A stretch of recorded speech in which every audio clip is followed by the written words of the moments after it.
Today we have the former lieutenant governor and now incumbent senator replacing Al Franken, who resigned back in January 2018 due to sexual harassment allegations. But we have Tina Smith. Again, she's the former lieutenant governor of the state of Minnesota. She's up for a not re-election because she was appointed to the seat first, but up for an election to possibly fill this seat besides being an appointee in 2018 along with Amy Klobuchar in the 2018 midterm elections. So we're looking at someone who comes from the Rust Belt. She comes from the state of Minnesota. First of all, she's not even known statewide. Although she was a lieutenant governor, her current approval rating is 33%, but that doesn't mean her disapproval rating is high either. Her disapproval rating is in the low, I believe, under 20%, only because the majority of Minnesotans pretty much don't know who she is. Lieutenant governors aren't usually statewide known. Of course, the governor is, but not many people know who the lieutenant governor is when it comes down to it. And when we look at a state like Minnesota, again, now that she is the appointed senator, she wasn't elected for the first time, so she was never seen on a ballot other than with someone else on the top of the ticket. And when it comes to a statewide election, and when we're looking at this, right now it seems like she would have a possibility of winning the Rust Belt, but also she's not going to win in a number of other races. Number one, she isn't known, not even in her own state. She wouldn't be known nationwide. Even if she does get her name out there, she wouldn't be the best type of candidate, again, because number one, she wouldn't have that many policies to play on. A number of other Rust Belt type, people who come from red Rust Belt states like Wisconsin, Michigan, Ohio, Iowa, those type of Democrats typically lean a little bit more conservative. They're definitely able to appeal to a number of white working class voters. Tina Smith, I don't know if she could do that as well as someone like, again, I just did a video about Sherrod Brown.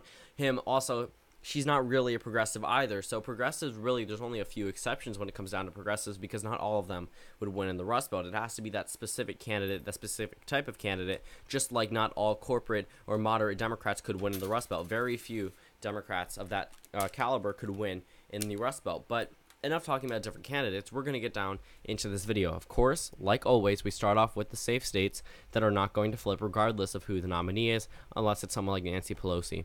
But even then, they're probably going to stay in their respective party columns.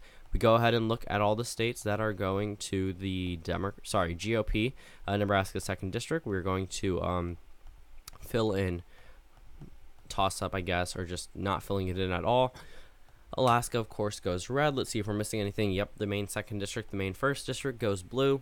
And now that we're looking at this, Minnesota would still go to Tina Smith just based off the home state factor and the fact that it was a Democratic state in 2016, the approval rating of the president there.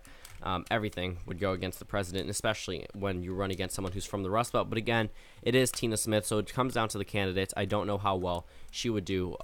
Again, since this is all speculation, we never perfectly know how these election predictions would turn out, but we can pretty much get a mildly accurate indication of what it would look like on this electoral map. Arizona and Georgia are not flipping, neither is North Carolina. These three states are typically Republican states. Only one of them has flipped. Let's say since the year 2000, only one of them has flipped. The state of North Carolina by 14,000 votes in 2008. Probably not flipping.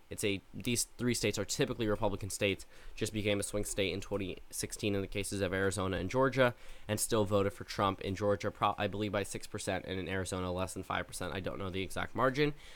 In North Carolina, I believe it was 3 to 4% for Donald Trump over Hillary Clinton, so still looking at these three states, typically Republican states, Tina Smith is probably not going to carry them. Colorado, I do see narrowly going to Tina Smith just based off the entire Democratic Party there having grassroots campaigns and the fact that this state is still predominantly a Democratic state. But when we go over to a state like Nevada, I see a narrow Trump victory, which could be pretty surprising to a couple viewers. But when we look at a state like Nevada, Trump's approval rating, again, not the worst for a state that he won. His highest approval rating in all the swing states right now is in the state of Florida, which we'll go to. Actually, I can put in his column, Trump's column, referring to him right now because of the fact that, number one, his approval rating is pretty high. And again, Tina Smith comes from the Rust Belt, which means she's probably not going to be able to appeal to Florida voters, North Carolina, Georgia, Arizona, these type of conservative voters and bring them out and bring out minority voters because Tina Smith is probably not going to bring out a number of those Cuban, Puerto Rican, overall Latino voters and put them on her side, or if they do, it won't be in numbers that they can win by.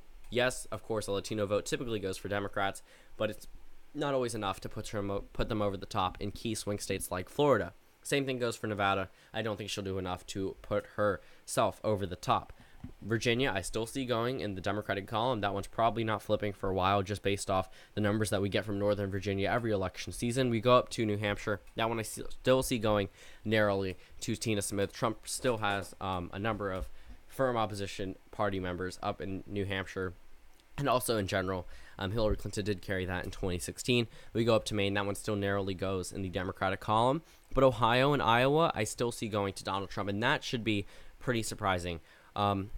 Not necessarily the most surprising, but Iowa probably more than Ohio, considering that Tina Smith definitely could be able to appeal to rural type voters, white working class voters, a lot better than Donald Trump could, just based off where she's from. But again, I don't know if she would be the first person to capitalize on that. A lot of Rust Belt type candidates definitely could do it if they did it right, but this is not saying that the Democratic Party would do their best. They would do everything is factored in when it comes down to these predictions. There's going to be mess ups for the GOP and mess ups for the Democratic Party. When it comes down to it, they're pretty much on an even playing field now. Donald Trump is still needing to retain his base in a number of these swing states, and he won Iowa by 9%. He won Ohio by 8%. He won in the Rust Belt by less than 1%, and I believe in all three of the states except for Wisconsin, which is pretty surprising. But also should tell you something that the other two states that we just mentioned, Ohio and Iowa, are pretty partisan compared to the rest of the Rust Belt states. That Nebraska's 2nd district, that one arguably could go either way. But right now I'm going to land it in the Trump column. Wisconsin, I see going to Tina Smith. Michigan, we're also seeing a little bit more new polling data that definitely benefits the Democratic Party, not just in the midterm elections, but in future elections with the president's approval rating being dismal there. And we go over to the final state. The state of Pennsylvania isn't showing any signs of going red in 2020 with someone from the Rust Belt. Yes, again, it could go if a Democratic candidate is extremely bad or just bad in general. They have to have a good Democratic candidate. But Tina Smith, although I do not see her getting people out in droves, winning in these Rust Belt states by considerable margins, I see her narrowly edging out Donald Trump in these 3 states, which solidify her victory at 272 electoral votes and Donald Trump at 266. Thank you guys for watching this video. Comment down suggestions below, and I will see you all tomorrow.